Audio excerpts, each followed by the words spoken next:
우리 하나님 말씀 열왕기상 19장의 말씀입니다.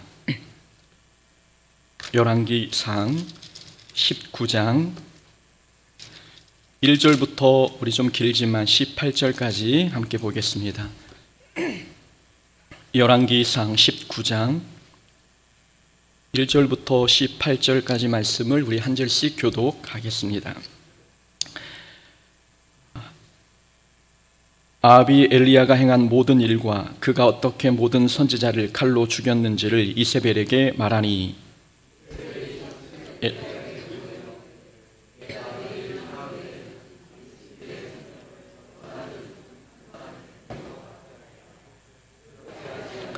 신들이 내게 벌 위에 벌을 내림이 마땅하니라 한지라. 그가 이 형편을 보고 일어나 자기의 생명을 위해 도망하여 유다에 속한 브엘세바에 이르러 자기의 사환을 그곳에 머물게 하고 광야로 들어가 하룻길쯤 가서 한 로뎀나무 아래에 앉아서 자기가 죽기를 원하여 이르되 여호와여 넉넉하오니 지금 내 생명을 거두시옵소서. 나는 내 조상들보다 낫지 못하니이다 하고 로뎀나무 아래에 누워 자더니 천사가 그를 어루만지며 그에게 이르되 일어나서 먹으라 하는지라. 머리맡에 숯불에 구운 떡과 한 병 물이 있더라. 이에 먹고 마시고 다시 누웠더니 여호와의 천사가 또다시 와서 어루만지며 이르되 일어나 먹으라. 내가 갈 길을 다 가지 못할까 하노라 하는지라. 이에 일어나 먹고 마시고 그 음식물의 힘을 의지하여 40주 40야를 가서 하나님의 산 호렙에 이르니라. 엘리야가 그곳 굴에 들어가 거기서 머물더니 여호와의 말씀이 그에게 임하여 이르시되 엘리야야 내가 어찌하여 여기 있느냐. 내가 만군의 하나님 여호와께 열심히 유별하오니 이는 이스라엘 자손이 주의 언약을 버리고 주의 제단을 헐며 칼로 주의 선지자들을 죽였음이오며 오직 나만 남았거늘 그들이 내 생명을 찾아 빼앗으려 하나이다. 여호와께서 이르시되 너는 나가서 여호와 앞에서 산에 서라 하시더니 여호와께서 지나가시는데 여호와 앞에 크고 강한 바람이 산을 가르고 바위를 부수나 바람 가운데 여호와께서 계시지 아니하며 바람 후에 지진이 있으나 지진 가운데에도 여호와께서 계시지 아니하며 불 가운데에도 여호와께서 계시지 아니하더니 불 후에 세미한 소리가 있는지라. 엘리야가 듣고 겉옷으로 얼굴을 가리고 나가 굴 어귀에 섬에 소리가 그에게 임하여 이르시되 엘리야야 내가 어찌하여 여기 있느냐. 대답하되 내가 만군의 하나님 여호와께 열심히 유별하오니 이는 이스라엘 자손이 주의 언약을 버리고 주의 제단을 헐며 칼로 주의 선지자들을 죽였음이오며 오직 나만 남았거늘 그들이 내 생명을 찾아 빼앗으려 하나이다. 여호와께서 그에게 이르시되 너는 내 길을 돌이켜 광야를 통하여 다메섹에 가서 이르거든 하사엘에게 기름을 부어 아람의 왕이 되게 하고 너는 또 님시의 아들 예후에게 기름을 부어 이스라엘의 왕이 되게 하고 또 아벨 무올라 사밧의 아들 엘리사에게 기름을 부어 너를 대신하여 선지자가 되게 하라. 하사엘의 칼을 피하는 자를 예후가 죽일 것이요 예후의 칼을 피하는 자를 엘리사가 죽이리라. 그러나 내가 이스라엘 가운데에 7,000명을 남기리니 다 바알에게 무릎을 꿇지 아니하고 다 바알에게 입맞추지 아니한 자니라. 아멘. 오늘 본문 말씀 통해서 영적 침체에서 벗어나라라는 제목으로 말씀 함께 나눕니다. 매일 아침마다 새벽 설교를 요약해서 말씀 문자를 보내드리고 있습니다. 성도님들과 그리고 가까운 이웃들과 말씀을 함께 나누기 위해서 문자를 보내고 있는 것이지요. 오늘 아침에 한 제자가 그 말씀을 읽고 이렇게 답을 주었습니다. 목사님 잘 지내시죠? 요즘 주셨던 말씀이 어찌나 저에게 딱 맞던지 지난주에도 좌절하고 오늘도 결과 나올 일이 있었는데 결과가 뜻대로 안 되어서 아침부터 힘들어요. 삶의 문제가 삶보다 더 크게 느껴져요. 하나님이 보이지 않고 느껴지지 않아요. 하나님께서는 저에게 가장 좋은 것만 주시고 지금도 저를 위해 일하고 계시다는데 왜 저는 그게 느껴지지 않나요? 다 끝난 것만 같아요. 하나님께서는 제가 망하는 걸 보고 싶은 게 아닐까 하는 생각이 들 정도예요. 저는 이 제자를 중1 때부터 지금까지 봐왔습니다. 어려운 가정 형편 속에서 믿음으로 잘 이겨냈던 자매이지요. 이제 나이가 32살인데 믿음의 형제를 만나 결혼도 했고 또 2딸을 낳아 잘 살고 있습니다. 언제나 긍정적이고 활기찬 제자인데 오늘 아침의 모습은 지금까지 한 번도 본 적이 없는 모습이었습니다. 제자는 생업에 관한 문제가 기대대로 잘 되지 않자 큰 손해를 본 모양이었습니다. 제자의 말에 의하면 지금까지 한 번도 하나님께 욕심 부리면서 매달려 기도해 본 적이 없는데 이번에는 처음으로 내 욕심을 구하기 위해 매달려 기도해 봤다고 합니다. 그런데 원하는 결과가 나오지 않자 낙심했던 것입니다. 목사님, 그 문제가 저를 감싸서 아무것도 못하겠어요. 잠도 안 오고 먹지도 마시지도 못하겠어요. 매일 남편과 아이를 보면서 울고 있어요. 제자는 영적 침체를 겪고 있는 중입니다. 생업의 문제이지만 생업 문제가 하나님과의 관계까지 의심하게 만들었습니다. 하나님의 나를 망하게 하시는 것은 아닐까? 하나님의 선하심과 하나님의 사랑에 대해서 의심하고 있는 것입니다. 이런 문제로 상담이 오는 제자가 있으면 저는 언제나 3가지 질문을 합니다. 있는 걸 잃어서 힘든 건지, 더 얻지 못한 욕심 때문에 힘든 것인지, 그리고 또 하나는 이 문제가 정말 죽고 사는 문제인지를 묻습니다. 그리고 더 중요한 질문은 이 문제가 왜 하나님과의 관계까지 부정적인 영향을 미치는지 질문합니다. 살면서 어려운 문제를 만날 수 있습니다. 원하는 결과를 얻지 못해서 마음이 상할 수 있습니다. 그러나 삶의 문제가 하나님과의 관계까지 악영향을 미친다면 이건 영적인 문제입니다. 겉모습은 생업 문제처럼 보이지만 그 문제로 믿음을 잃어가고 있다면 그 문제의 본질은 영적인 것입니다. 믿음의 조상들은 삶의 문제가 있어도 하나님과의 관계에는 이상이 없었습니다. 요셉이 굴곡 많은 인생을 살았어도 하나님과의 관계가 흔들렸습니까? 모세가 이스라엘 백성들의 불평 속에서 사명감을 잃어버렸습니까? 힘들고 어려운 상황에서 사역을 감당해도 모세는 주어진 사명감을 잃지 않았습니다. 힘들고 어려운 일을 만났어도 믿음의 선진들은 하나님과의 관계는 흔들리지 않았던 것이지요. 세상 일이든 하나님의 일이든 힘들고 어려울 수 있습니다. 그러나 삶의 문제가 하나님과의 관계를 의심하게 만든다면 그건 환경의 문제가 아니라 내 신앙의 문제입니다. 내가 영적 전쟁에서 지고 있는 것이지요. 삶의 문제가 신앙의 문제로 번져가고 있다면 그것은 환경이 바뀌어야 해결될 문제가 아니라 내가 변화되어야 해결되는 문제입니다. 사람은 누구나 삶이 원하는 대로 흘러가지 않으면 힘이 빠집니다. 그러나 삶의 문제가 믿음마저 잃어버리게 하는 원인이 되고 있다면 그것은 내 믿음의 문제임을 우리는 기억해야 합니다. 엘리야도 영적 침체에 빠졌습니다. 4절 말씀을 보니 엘리야는 하나님 앞에서 죽기를 바랐습니다. 하나님, 저를 죽여주세요. 이세벨이 제 생명을 노리고 있으니 차라리 하나님께서 저를 데려가 주시는 게 속 편할 것 같습니다. 엘리야는 자신감도 잃고 사명감도 잃어버린 모습입니다. 우리가 알던 엘리야의 모습이 아닌 것이지요. 엘리야는 조금 전까지만 해도 갈멜산에서 바알 선지자들과 기도대고를 벌였고 하늘에서 불이 내려지게 하는 그런 능력을 행사한 하나님의 귀한 종이었습니다. 또한 기도를 통해서 3년 6개월 동안 비가 내리지 않은 이스라엘 땅에 비를 내리게 했던 장본인이 바로 엘리야였습니다. 열정과 담대함과 또 기도의 사람인 엘리야가 지금은 모든 것을 포기할 정도로 깊은 영적 침체를 겪고 있습니다. 엘리야가 영적 침체를 겪은 이유는 기대하는 바가 무너졌기 때문입니다. 본인이 기대하던 대로 결과가 나타나지 않았던 것이지요.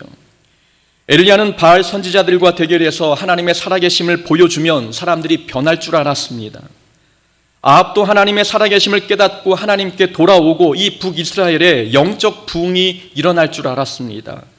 그 사명을 위해서 지금까지 죽을 고생하며 뛰어왔는데 일을 열심히 하고 났는데도 불구하고 사람들이 변하지 않았습니다. 오히려 자기의 목숨을 노리는 사람들이 더 많아졌던 거지요. 아합은 자기 아내 이세벨에게 갈멜산에서 있었던 모든 일을 이야기했습니다. 우리가 만약 아합을 통해서 놀라운 기적 이야기를 들었다면 하나님의 살아계심을 알고 회개하고 하나님께 돌아가지 않겠습니까? 그런데 이세벨은 기적의 말씀을 듣고도 마음이 더 강팍해졌습니다. 그래서 엘리야에게 사람을 보내 협박했지요. 내가 내일 이맘때 때에는 엘리야 너를 반드시 죽이겠다. 너가 바알 선지자를 죽인 것처럼 내가 너를 그렇게 죽이겠다. 내가 너를 죽이지 않으면 내 신이 나를 심판하실 거다라고 협박했습니다. 엘리야가 기대한 건 이런 반응이 아니었습니다. 엘리야가 실망하고 낙담할 수밖에 없는 상황, 그것은 내가 기대했던 대로 결과가 나타나지 않았기 때문입니다. 그러나 엘리야가 모르는 더 큰 문제가 하나 있었습니다. 기적을 보고도 믿지 않은 아합과 이세벨도 문제이지만 더 큰 문제는 하나님의 기적을 직접 행하고도 쉽게 침체하고 낙담하는 엘리야 본인의 문제가 더 컸습니다. 다른 사람은 기적을 옆에서 보았지만 엘리야는 직접 기적을 행한 사람입니다. 놀라운 일을 했으면서도 엘리야의 신앙이 오히려 떨어지고 있다는 것입니다. 이게 더 큰 문제 아니겠습니까? 기적을 보고 믿지 않은 사람이나 기적을 행하고도 하나님의 능력을 신뢰하지 못해 쉽게 낙담하는 사람이나 다를 게 무엇이 있겠습니까?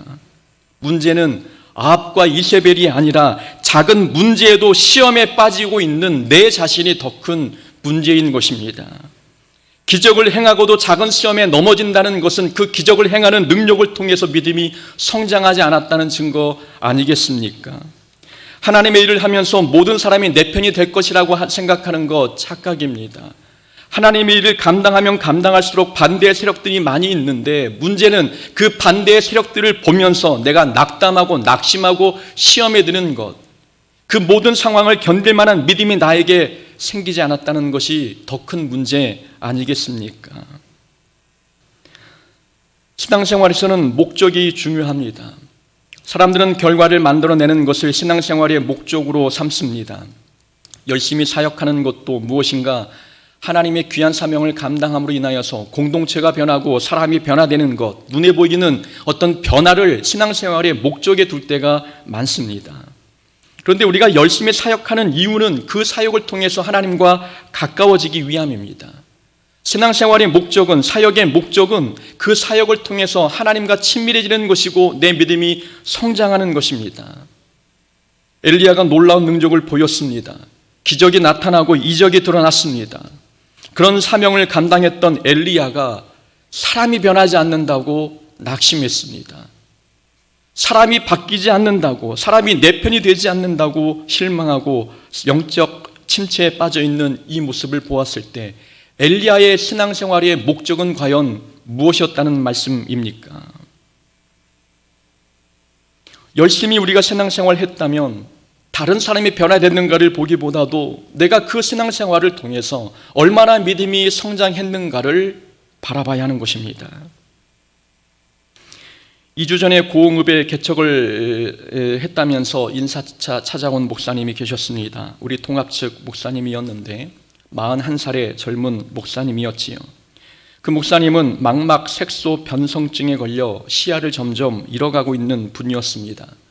시야가 흐려지다 보니 부교육자 생활하기가 어려운 거지요. 실수를 자주 하게 되니 또 운전도 못하고 자주 돌부리에 걸려 넘어지는 일들도 발생했습니다. 그러다 보니 교회에 피해를 줄 것 같아서 직접 교회를 개척했던 것입니다. 인사차 찾아왔을 때 저는 개척교회를 섬기는 목회자를 만나면 늘 해주는 말이 있습니다. 교회 부흥은 어려울 수 있습니다. 그러나 개척교회를 하다 보면 목사의 신앙은 더 성장할 수 있습니다. 하나님께서 보시는 건 교회 부흥이 아니라 목사가 목회를 통해 얼마나 믿음이 성장했는지를 보시지 않겠습니까? 목적을 부흥에 둔다면 실망할 텐데 신앙 성장에 목적을 두고 목회하면 결코 실망하지 않을 겁니다. 개척교회는 목회자가 스스로 내적, 영적 내공을 쌓기에 가장 좋은 기회입니다 라고 이야기했습니다. 제가 개척교회를 섬기면서 가장 크게 느꼈던 부분이 바로 이런 부분이었던 것이지요. 개척교회를 하다 보면 두 가지를 조심해야 합니다. 하나는 열등감이고 또 하나는 자기 안에서 올라오는 어떤 목표를 이루지 못할 때의 실패감입니다. 열등감과 실패감을 극복하지 못하면 개척교회 하면서 믿음이 곤두박질 칠 수밖에 없습니다. 그러나 목표를 신앙 성장에 두기 시작하면 오히려 개척교회를 통해서 믿음이 더 성장할 수 있는 것이지요. 이건 목사만의 이야기가 아니라 우리 모두의 이야기가 아니겠습니까? 우리가 열심을 내도 결과는 따라오지 않을 수도 있습니다. 내가 열심히 기도해도 내가 변화되기를 바라는 그 사람이 변하지 않을 수 있습니다. 내가 속해 있는 생업과 가정과 교회가 바뀌지 않을 수도 있습니다. 그러나 우리가 열심히 믿음 생활하고 사명을 감당하면 우리의 믿음이 성장해 가야 되는 것입니다. 상황은 바뀌지 않아도 그 상황을 감당할 수 있는 믿음으로 성장해 가는 것이 우리 신앙생활의 목적이 아니겠습니까? 엘리야의 문제는 본인 자신의 믿음이 문제였던 것입니다. 사람이 바뀌지 않은 모습을 보았을 때, 교회가 바뀌지 않는 모습을 보았을 때 그것을 얼마나 잘 감당해내고 시험에 들지 않고 영적 침체에 빠지지 않는지, 그 부분이 더 중요한 것입니다. 그리고 우리의 신앙생활의 목적은 신앙 성장에 두어야 합니다.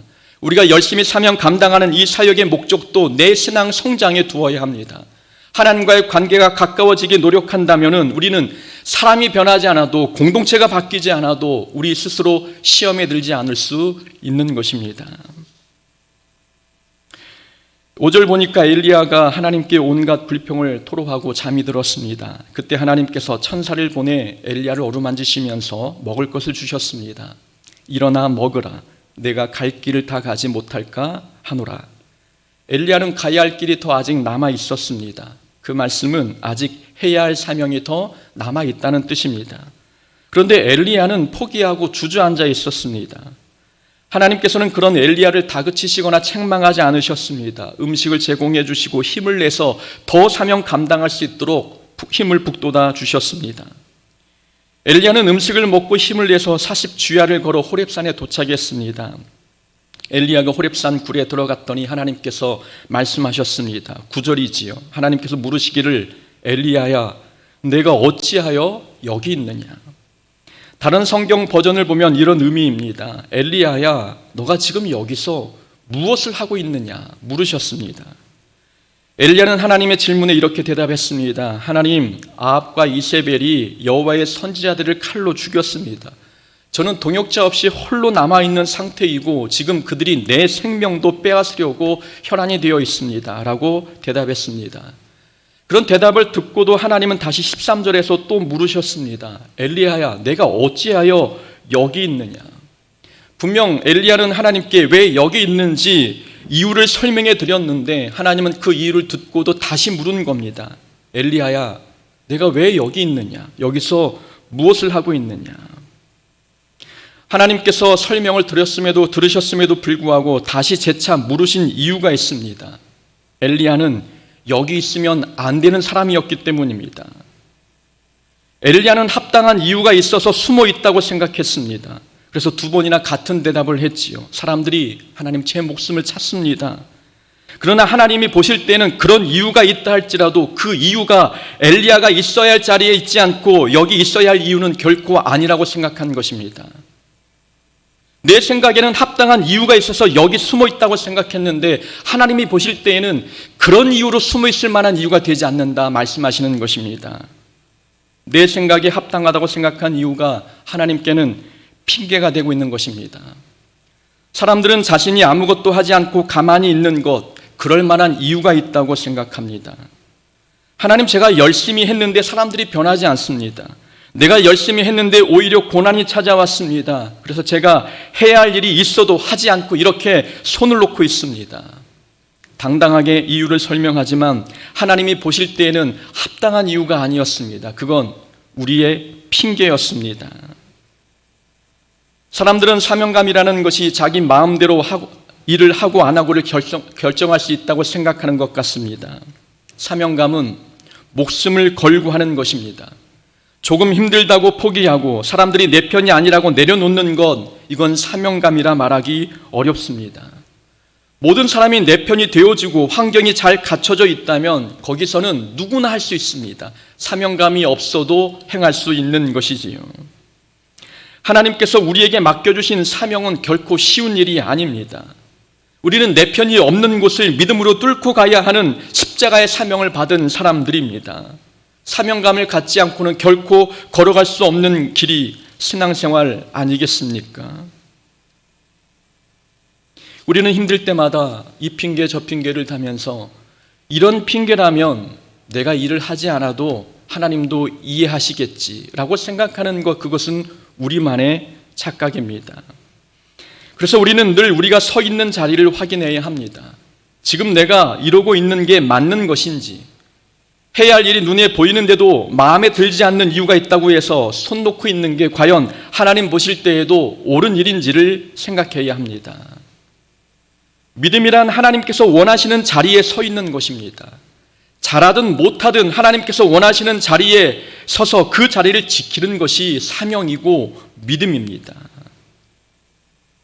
하나님께서 우리를 바라보시면서 여기서 뭐하고 있니? 라는 질문보다도 잘하였도다, 착하고 충성된 종아, 이런 칭찬을 듣는 게 더 낫지 않겠습니까? 지금 우리는 어디에 서 있습니까? 지금 서 있는 자리가 하나님께서 원하시는 자리입니까? 하나님이 원하시는 자리가 아니라면 과연 우리는 어떤 이유로 지금 이 자리에서 손 놓고 있는 것입니까? 사람의 눈으로 볼 때, 인간적인 눈으로 볼 때에는 왜 신앙생활을 하지 않아야 되는지, 왜 교회를 나가지 않아야 되는지, 왜 사명을 감당하지 않아야 되는지 여러 이유들이 있습니다. 그런 이유는 나의 핑계일 뿐이고, 하나님께서 보실 때에는 그런 이유가 있다 할지라도 너는 여기 있으면 안 된다라고 하시는 그 말씀을 우리는 귀담아 들어야 하는 것입니다. 11절과 11절을 보면 엘리야가 하나님을 찾는 장면이 나옵니다. 강한 바람이 불어 산을 가르고 바위를 부수나 그 바람 속에 하나님이 계실까 싶어 들여다봤는데 하나님이 계시지 않았습니다. 바람 후에 지진이 일어났습니다. 지진이 일어나고 땅이 갈라지는 모습을 보니 이런 권능과 능력이 나타나는 곳에 하나님이 있지 않을까 싶어 들여다봤는데 지진 속에도 하나님이 계시지 않았습니다. 지진 후에 불이 일어났습니다. 그 불에도 하나님 계시지 않을까 들여다보았는데 역시 하나님을 찾지 못했습니다. 불이 일어난 후에 세미한 소리가 들렸습니다. 하나님께서 그 소리에 계셨습니다. 하나님을 만나야 내 영적 침체 문제가 해결이 될 텐데 엘리야는 부지런히 하나님을 찾았지만 본인이 찾았던 곳에는 하나님이 계시지 않았습니다. 엘리야는 하나님은 특별한 기적에 계시는 줄 알았습니다. 그런데 하나님은 세미한 음성, 곧 말씀 속에 계셨습니다. 하나님은 말씀 속에 계시는 분이셨습니다. 사람은 기적을 보고 변화될 거라고 생각합니다. 내가 특별한 기적을 체험하면 내가 변화되겠지라는 생각을 갖습니다. 엘리야도 그래서 기적을 보고도 왜 사람들이 변하지 않을까 낙심했던 것입니다. 그러나 하나님께서는 11절, 12절 말씀을 통해서 사람의 변화는 기적을 통해서가 아니라 말씀을 통해서 이루어진다는 것을 보여주는 것입니다. 말씀 속에 하나님이 함께 계시니 하나님이 계시는 말씀이 마음에 들어오면 사람이 변할 수밖에 없다는 것을 강조하고 있는 것입니다. 기적을 체험해도 아합과 이세벨의 마음은 더욱더 강팍해졌습니다. 애굽의 바로 왕도 모세를 통해 10가지 재앙을 겪었지만 마음은 더욱더 강팍해졌습니다. 예수님을 따라다녔던 무리들도 오병이어의 기적을 보았지만 오히려 오병이어의 기적을 통해서 믿음에 이르지는 못하였습니다. 변화는 기적을 통해서 나타나지 않습니다. 변화는 하나님의 말씀을 마음에 심을 때 찾아오는 것입니다. 하나님의 말씀이 마음속에 들어오면 우리의 불안이 평강으로 바뀝니다. 우리의 두려움이 담대함으로 바뀌고 의심이 믿음으로 변화되는 놀라운 역사들이 일어납니다. 하나님의 말씀은 우리를 영적 침체에서 벗어나게 하고 강팍했던 우리 마음을 눈 녹듯 녹게 만듭니다. 교회의 부흥도 하나님의 말씀이 살아나야 일어납니다. 사도행전에 나타난 초대교회의 부흥은 모두 하나님의 말씀을 통해서였습니다.